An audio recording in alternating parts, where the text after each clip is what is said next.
We are really in the midst of a dual epidemic. Experts call it diabesity. Over the past decade, childhood cases of type 2 diabetes have increased tenfold because of rising rates of obesity. Commonly called adult-onset diabetes, children as young as 8 years old are being diagnosed with the disease. The consequences of this devastating illness could lead to an early grave for many of its victims. Our children are literally eating themselves to death. Buy one.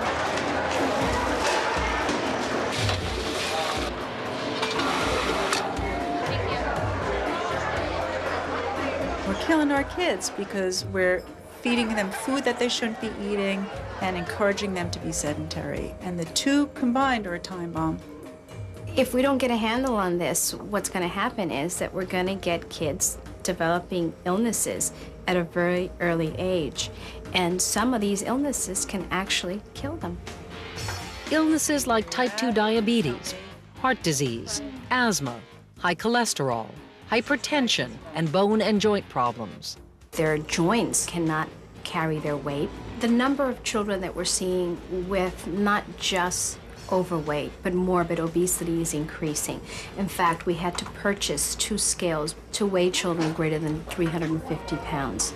I'm just going to take a quick listen to your heart, okay? We have a number of children taking the same medications as their parents and their grandparents. Okay, so you were down 1.5 pounds. But that doesn't mean that things can't be done. Effortless. Take Dave Zinzenko, the editor of Men's Health magazine. You'd never guess that a man who tells millions how to have the perfect body was once a fat kid.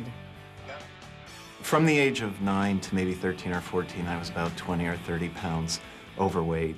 It was a trying time being an overweight teen because you look around and you see all these people who are enjoying these things and you say, hey, you know, I want to get to the point where I'm having fun and enjoying fitness and relationships and these kinds of things. Also, my father was about 100 pounds overweight. He was morbidly obese, so he kind of became this negative example for me. His weight led to hypertension, which then led to heart disease, which led to diabetes, and finally, at the very young age of 52, he had a stroke and died. My father dying young and like that really taught me a profound lesson about health and fitness. And then I just decided I had enough and that I was going to wage war on fat. With good nutrition and lots of exercise, Dave won his battle. The best thing to do is to look at being overweight as something that is an obstacle that is keeping you from getting the most out of your life. See it as something that needs to be managed and overcome. It's the enemy. And that's mine again. John Marks is today where Dave Zinzenko was 20 years ago. My father has diabetes, and my mom says that if I get any heavier, I'm in like the risk group, and I don't want to have that happen. 2/3 of the parents that we surveyed who have obese kids were also fat themselves. How you make these kinds of lifestyle changes in your kids is to make them yourself. We needed to be much more proactive. It wasn't the kids' problems, it was all of our problem. And we all need to make a change whether we really like it or want to or not. For the Marks, they have the awareness, and so now it's going to be to figure out how can they take the awareness and translate it into action. Here are a few of the things that I want you to think about when we're here. Enter nutritionist Heidi Skolnick to help John and his family manage their eating. All right, rules of grocery shopping are, don't be hungry when you start shopping, make a list, stick to the list. 1%? Iceberg lettuce just isn't as nutrient-rich as the darker greens. It's kind of good to expand your food choices. You might pick once a month a new food you haven't tried before. Like to eat mango? I've never had mango. I'm excited with Heidi here, you know, teaching our family about nutrition.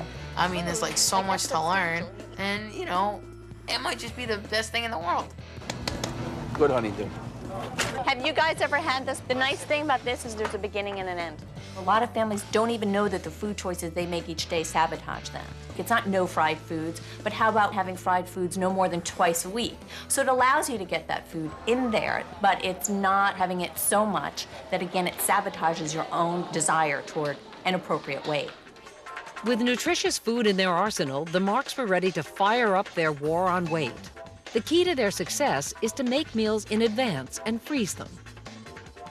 I get so overwhelmed with the thought of preparing a whole meal. All I have to do is say, I'm taking this item out of the freezer, which doesn't require a tremendous amount of brain power when I'm that tired. We're just gonna saute. That's something I can handle easily. And we're almost done with this whole meal now. It's not about perfect, but it is about better choices. What do you think? I'm sure I can do this, no problem at all. And I'm very hopeful for this whole family. Better than take out any day. Oh, yes. Enjoy. I see success in my future. If there's a magic cure for childhood obesity, it's parental awareness and involvement. Parents have to understand what their obese kids are going through, and if your kid's not obese, you have to understand what to watch for and be on guard for so it doesn't happen to him or her. Genes aren't destiny. There are things that you can do about this to help both yourself and your kids. This is cute. Okay, let's look at you. I, as a child, had weight issues. There were weight issues on both sides of our family. And I didn't want to see history repeat itself. For the Penfield family, daughter Rachel's weight gain was a call to action. When I felt crummy or worried or upset or bored, I tended to go right to the cabinet and get a handful of cookies. I didn't ever stop eating. It was hard to acknowledge the fact that I had a child with a weight problem. And no matter how hard I tried, I wasn't able to bring it to a level that Rachel would understand.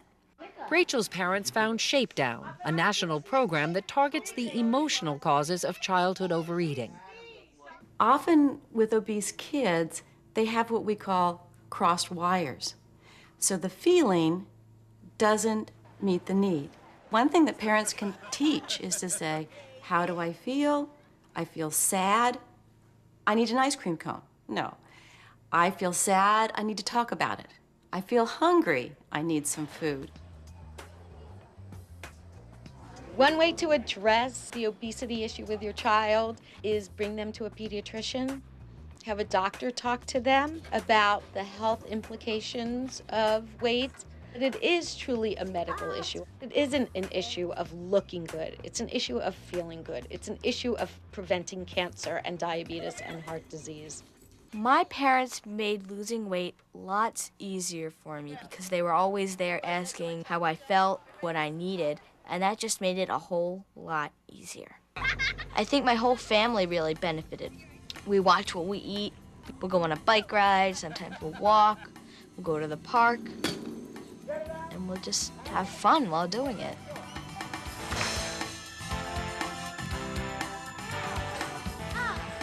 Nothing ever tastes as good as Thin feels because the food reward only lasts a couple of seconds, while the other reward lasts you a lifetime.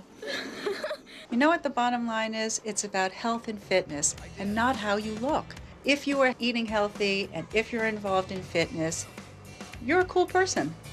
And that's what it's about.